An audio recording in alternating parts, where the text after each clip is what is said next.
Russia planned to assassinate the chief executive of German arms maker Rheinmetall, and the US and Germany had foiled their plot.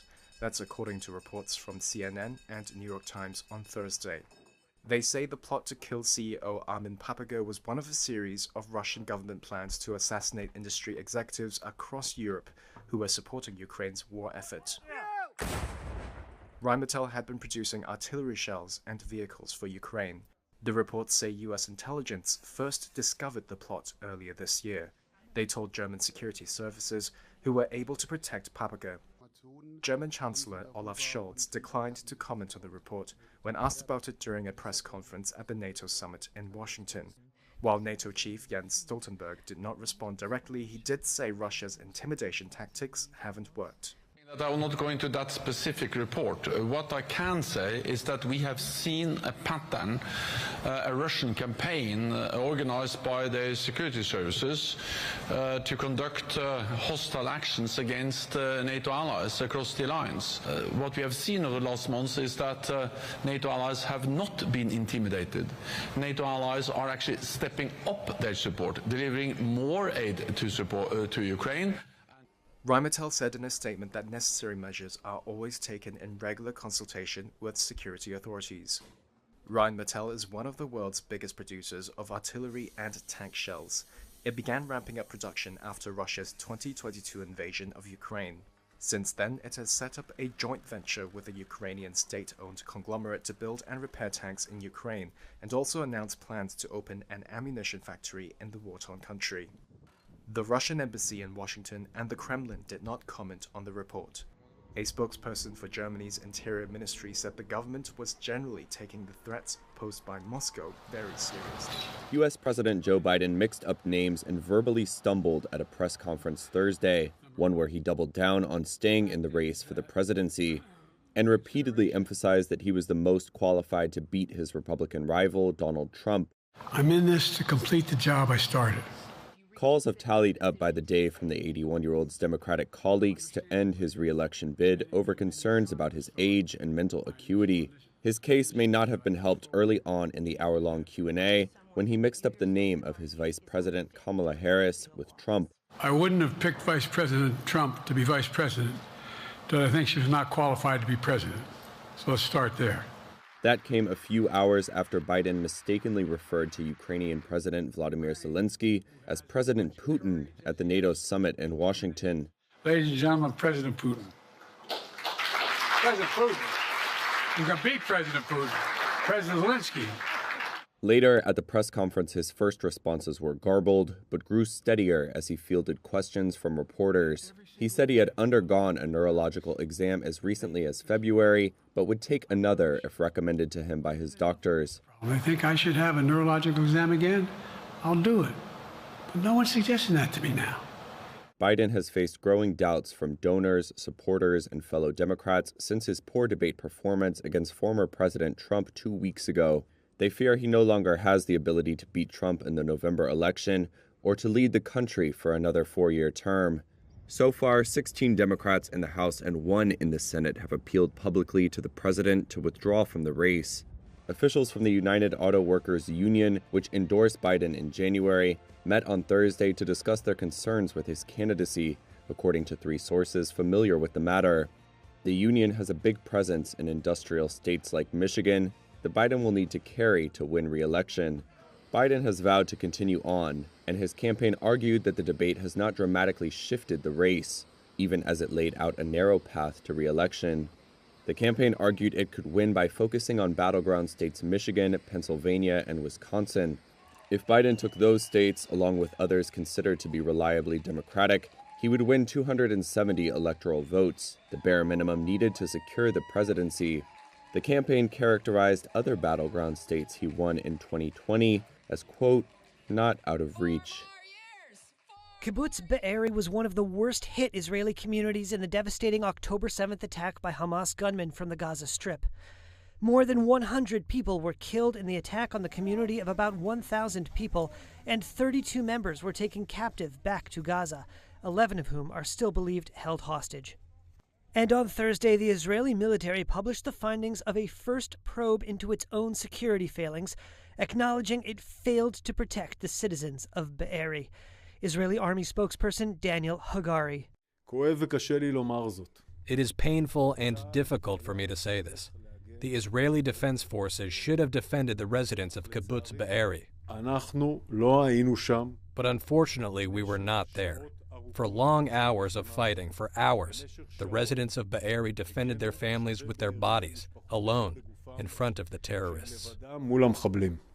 The investigation found Israel's military was unprepared for the scenario of a massive infiltration of militants into Israel, had inadequate forces in the area, and did not have a clear picture of the events until hours after the attack began. The rampage through Be'eri and other Israeli communities near the border with Gaza killed 1,200 people, according to Israeli tallies. It was Israel's deadliest day and the worst attack on Jews since the Holocaust. The military presented its reports to Be'eri's residents, many of whom were relocated across the country to a resort beside the Dead Sea. Amit Solvay is Kibbutz Be'eri's chairman. We didn't get an answer because they don't have an answer. They did an investigation, and the conclusion of this investigation, this is what's supposed to calm me down in the future. But we didn't get the answer why the army didn't come in a minute. Israeli Defense Minister Yoav Gallant on Thursday called for a state inquiry into the security failings of the October 7th attack. He said the probe should investigate Gallant himself and Prime Minister Benjamin Netanyahu. Gallant spoke at a military graduation ceremony with Netanyahu present. Netanyahu has dismissed past calls to form a state inquiry. Palestinians from Gaza City are once again on the move after Israeli forces demanded they evacuate amid an intense military assault. They are fleeing by any means they can, on foot, in the back of trucks. Mona Al-Husseini and her family have a horse-drawn cart. She spoke to Reuters in Al-Nusayrat, south of Gaza City. We've witnessed a lot. Many soldiers stopped us and kept searching us and stopped us for an hour. It's torture. We left the Haidar roundabout 3 days ago. We were besieged there. Many rockets were fired on us and we were wrecked. I can't even talk. Our situation is hard to describe or talk about. The fighting has expanded even as Washington pushed for a peace deal between Israel and Hamas.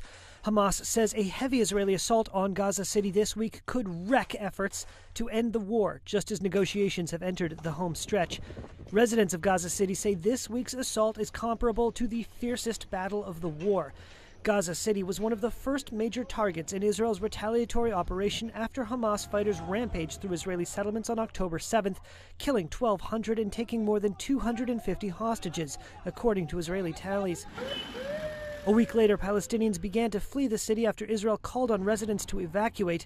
By the end of 2023, an Israeli air and ground assault flattened what had been home to more than a quarter of the Gaza Strip's residents before the war. As Israeli forces moved south, residents who had fled began to return. Former Gaza City residents were joined by refugees from southern cities. But Israel says Hamas fighters returned as well, and residents such as Mona Al-Husseini are again displaced. This situation is very, very bad. I didn't even want to leave or go to the south, but necessity dictates. They forced us out. They gathered and forced us out. Israel's assault has killed more than 38,000, according to medical authorities in Gaza. Israeli Prime Minister Benjamin Netanyahu on Thursday said he remained committed to the Gaza ceasefire framework being negotiated and accused the Palestinian Islamist group Hamas of making demands that contradict it. Kenyan President William Ruto took the sword to his cabinet on Thursday. He dismissed everyone except his foreign minister after nationwide anti-government protests. I have today decided to dismiss with immediate effect all the cabinet secretaries and attorney general of the Republic of Kenya, of the Cabinet of Kenya. The youth-led protests, sparked by planned tax hikes, which Ruto has since abandoned, have created the biggest crisis of his 2-year presidency. At least 39 people were killed in clashes with the police, and some demonstrators briefly stormed Parliament last month before Ruto abandoned the new taxes. I will immediately engage in extensive consultations across different sectors. In a televised address, Ruto told the nation he was also dismissing the East African country's Attorney General, but said the Deputy President's office was not affected. With the aim of setting up a broad-based government. Last week, Ruto proposed spending cuts and additional borrowing in roughly equal measures to fill the nearly $2.7 billion budget hole caused by the withdrawal of the tax hike. Analysts say the rollback means Kenya is likely to miss International Monetary Fund targets, although the government does not have debts due. Ukraine on Thursday called on NATO allies to lift restrictions on its use of long-range weapons against targets in Russia, saying that would be a game changer in its war against Moscow. If we want to win, if we want to prevail, if we want to save our country and to defend it, we need to lift all the limitations. Ukrainian President Volodymyr Zelensky was speaking at a joint news conference with the head of NATO, where he thanked the security alliance for their support, but urged speedy action as Russia's invasion nears 2.5 years. His request to end the weapons limits comes days after the White House reaffirmed limits on U.S.-supplied weapons, following a wave of Russian airstrikes, including a missile that struck a Kyiv children's hospital. Ukrainian forces are only allowed to use American weapons just inside Russia's border against targets supporting Russian military operations in Ukraine. Some other NATO members have given Kyiv the clearance to use their donated weapons to strike targets deep inside Russia. Zelensky's cabinet chief pointed out to a public forum on the last day of the NATO summit that Russian forces had no restrictions in their war efforts. Andriy Yermak said it was impossible to fight Russia unless allies dropped the limitations. Enemy can directly attack to our civilians, children hospitals, schools, and we have these restrictions. I think that it will be really game changer, and I hope that our partners understand it and agree these decisions as soon as possible. Also on Thursday, U.S. President Joe Biden said he and U.S. military and intelligence officials were making decisions on, quote, a day-to-day basis on how far they should go in.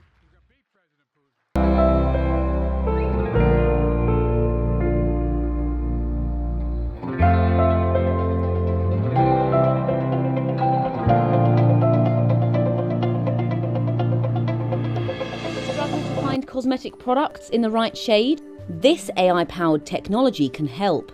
The robot, made by South Korean cosmetics giant Amore Pacific, is able to analyze users' skin and create products tailored to their exact needs on the spot. 처음에는 사실 신뢰를 그렇게 막 하진 못했는데 막상 제 입술에 발라보니까 어울려서 신뢰할 만한 것 같아요.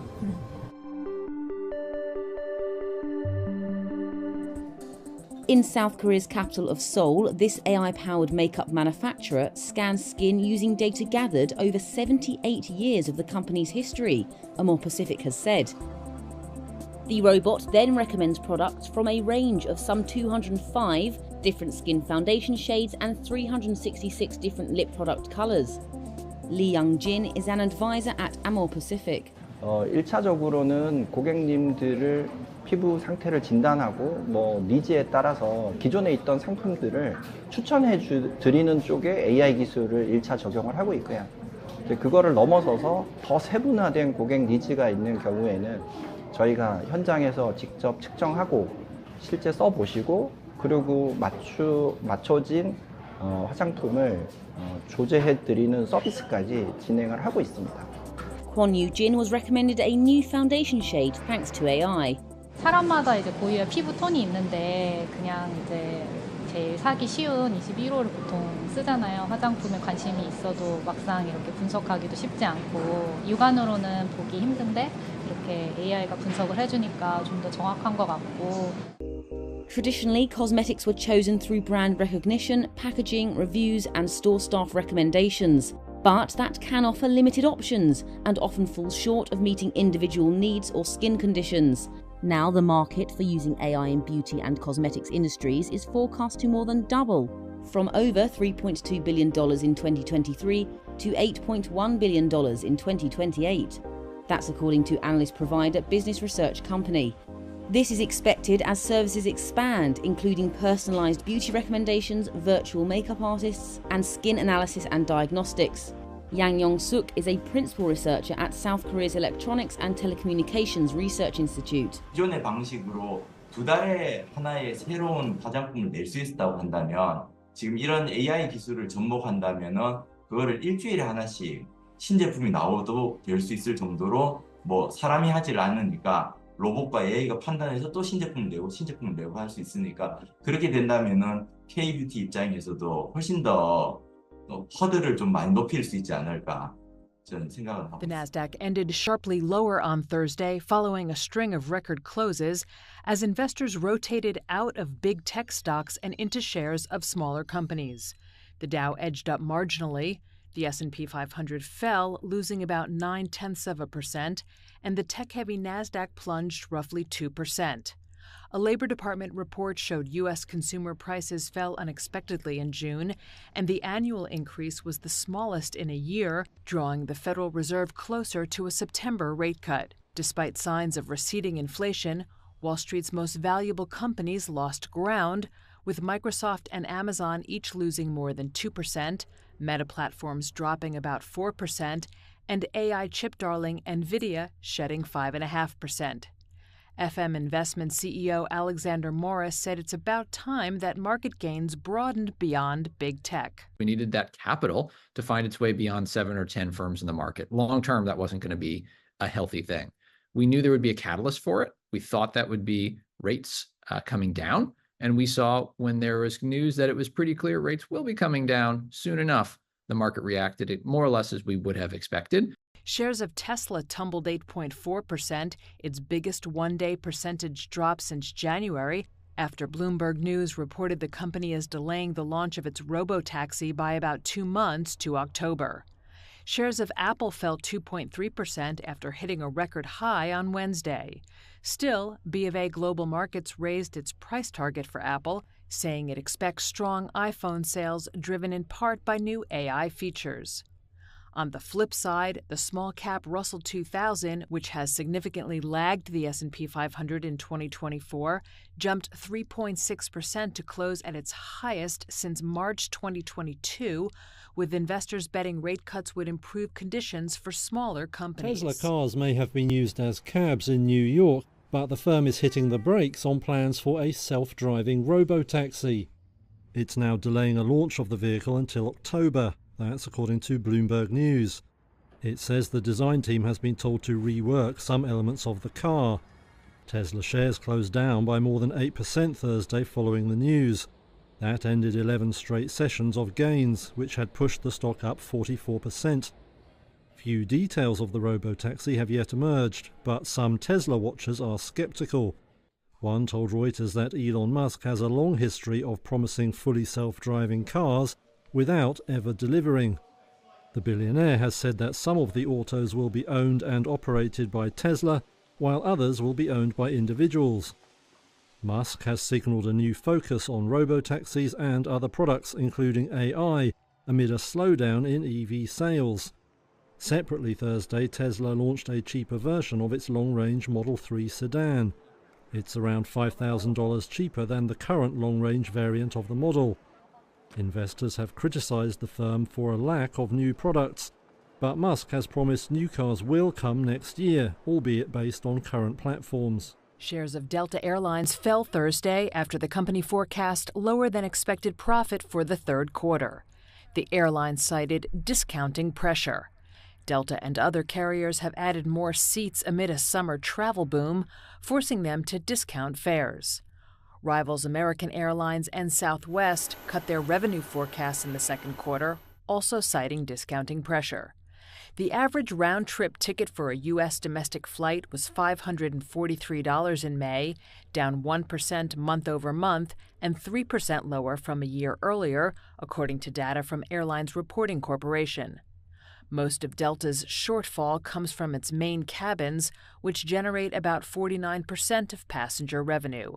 That revenue was flat in the June quarter, while revenue from its premium cabins was up 10% year over year. The company said its pricing power will significantly improve beginning in August as U.S. carriers start to slow seat additions in the U.S. Shares of United and American were also down in Thursday trading.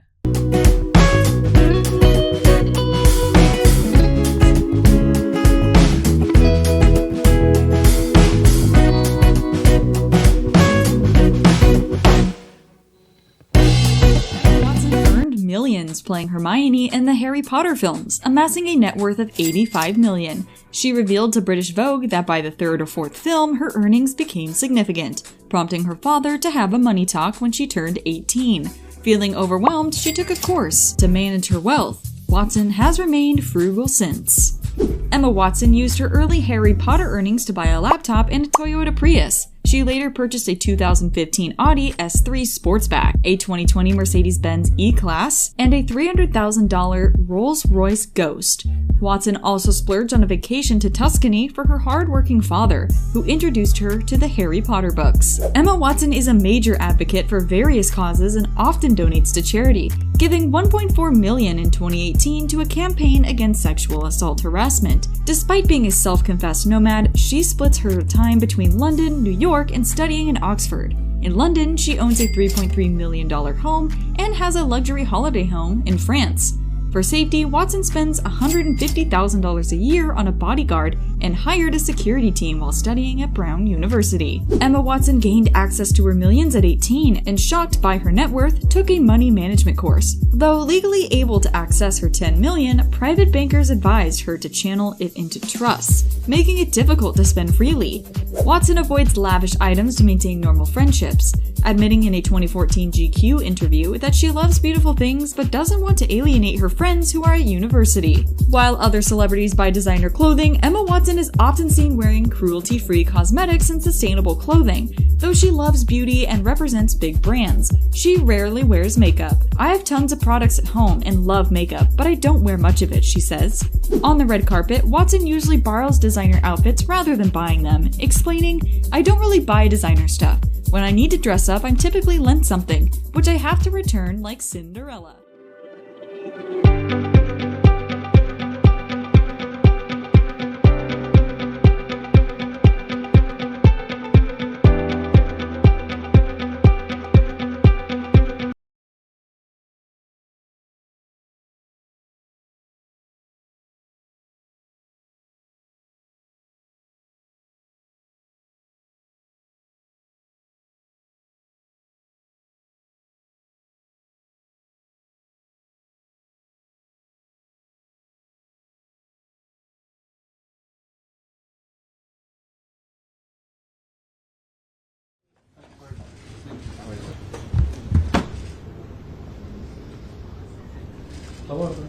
Thank you.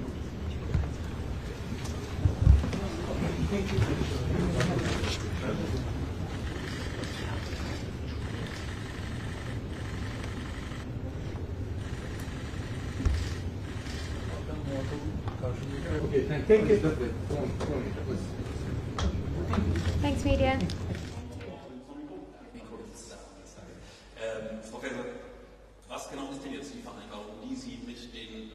Wir haben, wie Sie wissen, die Risiken durch kritische Komponenten der beiden Hersteller Huawei und ZTE in deutschen 5G-Mobilfunknetzen sehr genau geprüft.